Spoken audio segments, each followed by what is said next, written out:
Becoming a teacher, the dark side, what they don't tell you.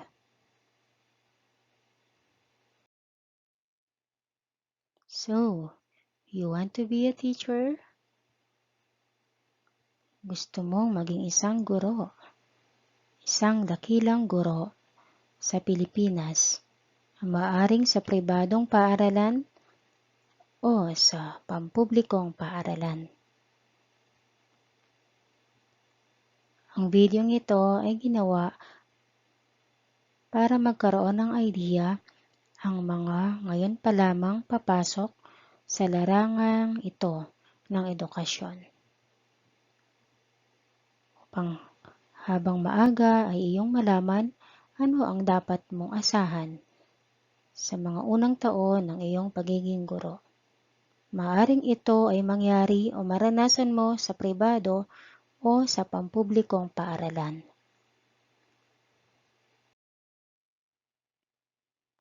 Congratulations!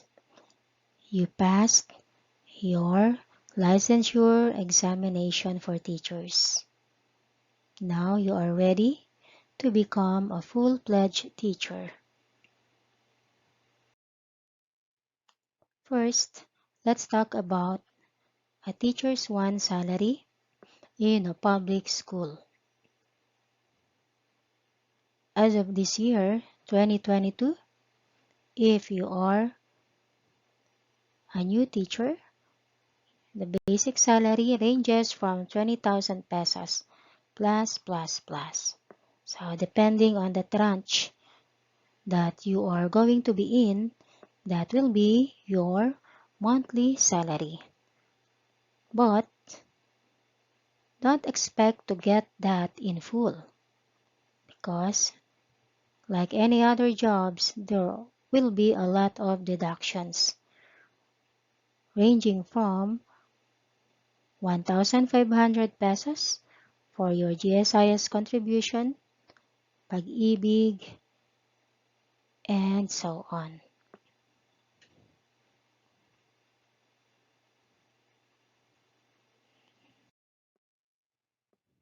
Now that you know how much you will receive, when will you receive your first ever salary?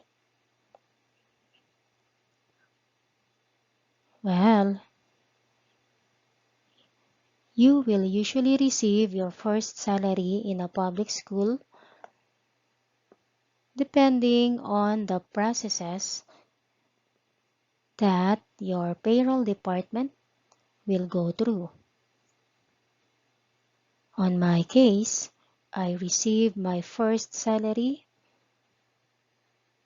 It was 6 years ago when I first started. I received it after around 3 to 4 months.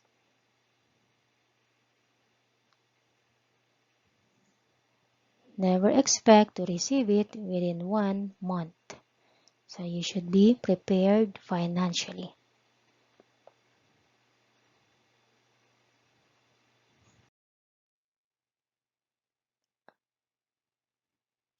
Are you going to be paid on your first year of vacation days? Let's say you were hired on October. And let's say the school year ends on March. So there will be a 2 months vacation or more than 2 months. So are you going to be paid for that? How much will you be receiving on those months that you are not reporting at school? That will be the problem. Because I was never told that I will get a deduction for those vacation days because it will be prorated. Or for example, since I am a new teacher, so of course I don't have any attendance from June to September. So that's why on the month of March, which is the vacation, I did not receive any salary. March and April. But don't worry, next year you will get your salary on those vacation months as long as you did not incur a lot of absences during the school days. That was not told to me by anyone. I was surprised. You're lucky if someone will tell you so. In that way, you will be prepared for those empty months of your ATM. Are you going to get a full vacation days? Let's say during this school year 2022, we are expecting to have a vacation from July, since it is the end of the school year, maybe at the middle part of July because sometimes it changes. July, August, September, we are assuming we will have 2 months vacation. But don't expect to get a full vacation days because after the end of the school year, expect to work on your RPMS, IPCRF, expect to attend some more developmental seminars, some more additional tasks, and expect to have an inset or an in-service training before the start of the school year. But before the inset, expect to report to school to attend to Brigada Eskwela. You are in charge in the cleaning and preparation of your room if ever you already have an assigned room. But if not, you still have to attend to Brigada Eskwela to fulfill any tasks that will be assigned to you. What will be your tasks? You will know it right off the bat. Maybe like 3 days or 1 week before the Brigada Eskwela kicks off. But not everyone are given a task, but mostly everyone has to and have to participate in the Brigada Eskwela, which usually runs for about 3 weeks. Are you going to have an orientation before your first day of school? Let's say the liaison officer called you on October 5. Oh, you will start on October 12, Monday, for example. Will there be an orientation? Most probably, there is none. That is your first day of school to face your students, the sections that will be assigned to you. But before that day, you would have to report for a quick interview to the department chairman of the assigned subject wherever you will be assigned, and as well as courtesy introduction of yourself to the principal if ever the principal is not that busy.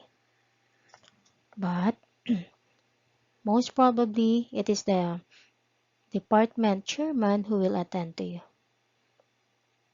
and tell you what sections you will be handling or what subject you will be assigned on you before the first day of school. And that's it. Prepare to go to school and face your students on the first day of school.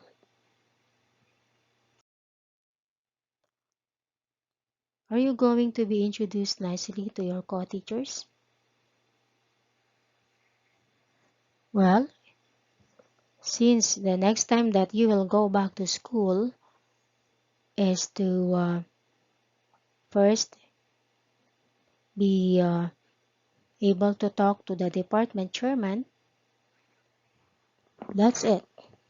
There won't be any formal introduction to your co-teachers because most of them are busy having classes. But some chairmans will have an effort to walk you around and introduce you to some other chairmans, but not really in a way that you expect. It will be just a casual introduction that's saying, hey, we have a new teacher here. Ito nga po pala si ay bago naming teacher.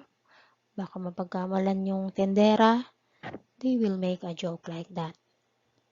Just be ready and don't expect of kind of a formal introduction. So how will you know your co-teachers? You have to wait for a department meeting, and that's the time you are going to be introduced, but not a lot. Usually the chairman will just say that, hey guys, ito nga pala si Maria, ang bago nating co-teacher sa ating department. And that's it. Will there be an orientation about what school forms to work on? On your first day, that is the time that you have to study, that you will learn what are the school forms to work on. There is no orientation before your first day. You will get to know these school forms along the way. Yes, along the way. How many school forms are there? Based on DepEd's website, there are 10 school forms. How many of them will you be working on? A lot of them would have to be worked by you and submitted by you, but not all. Out of these 10, it could be around, that's for you to know. So there is no orientation before your first day of school. You should be able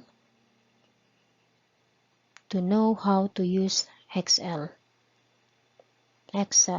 document, and that's it.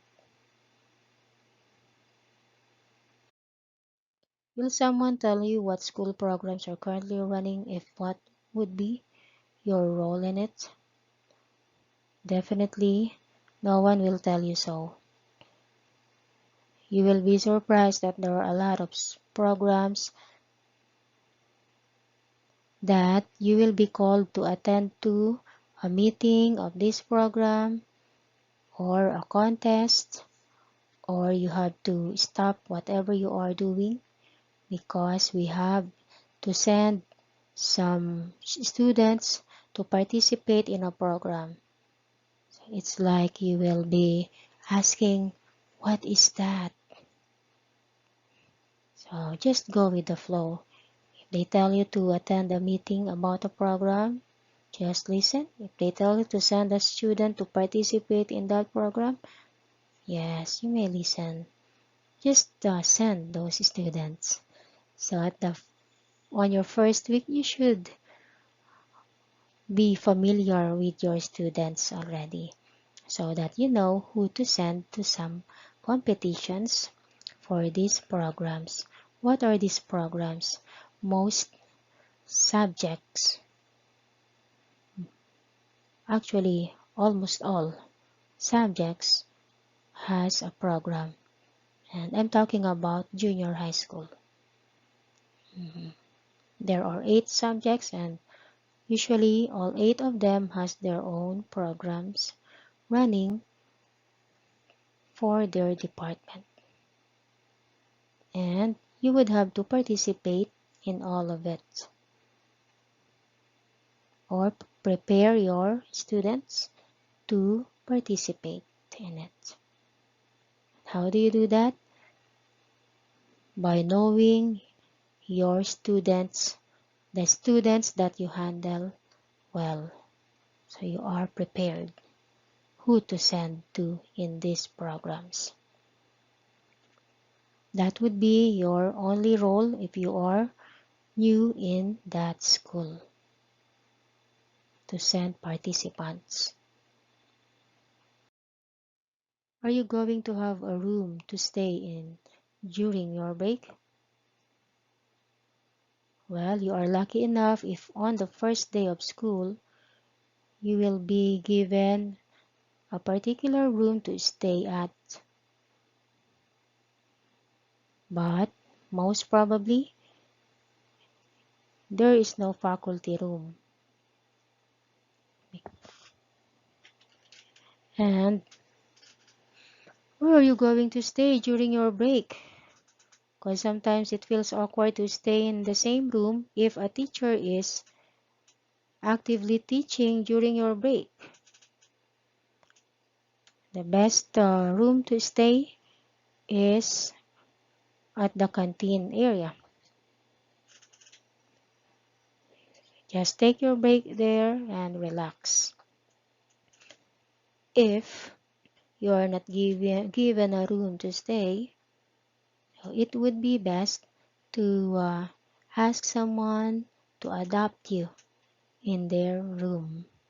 Sometimes school heads are too busy to think about it, to think of it for you. So you should be flexible enough to adjust where to stay, because most schools nowadays has no faculty room.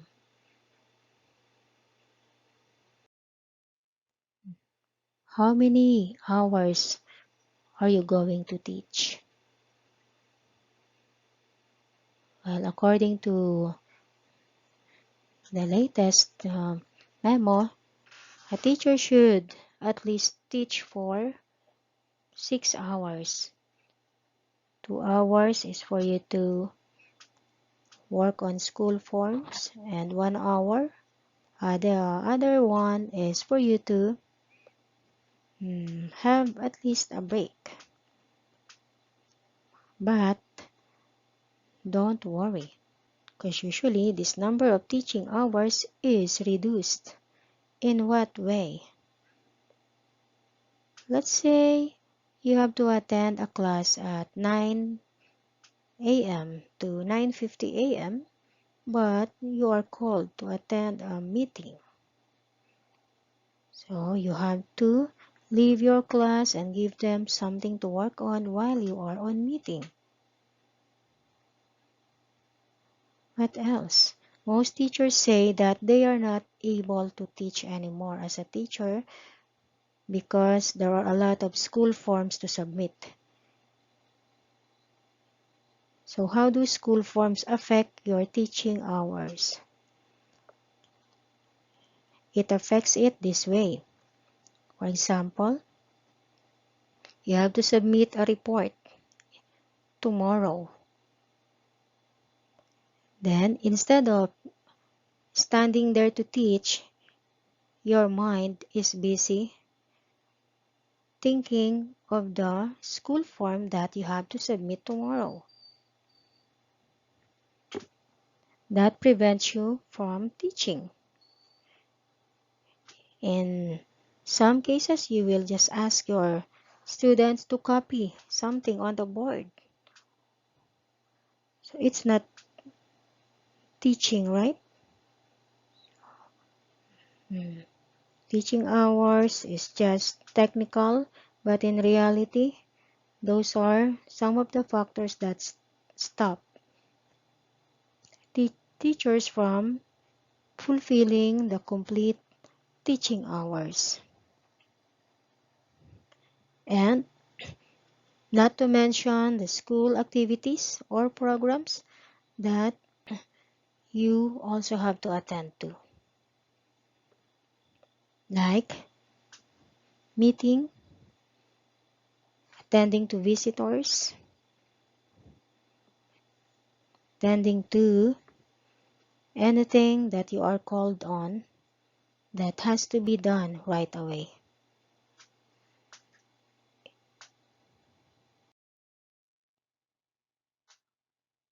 For part 2, what to expect on your first year as a teacher.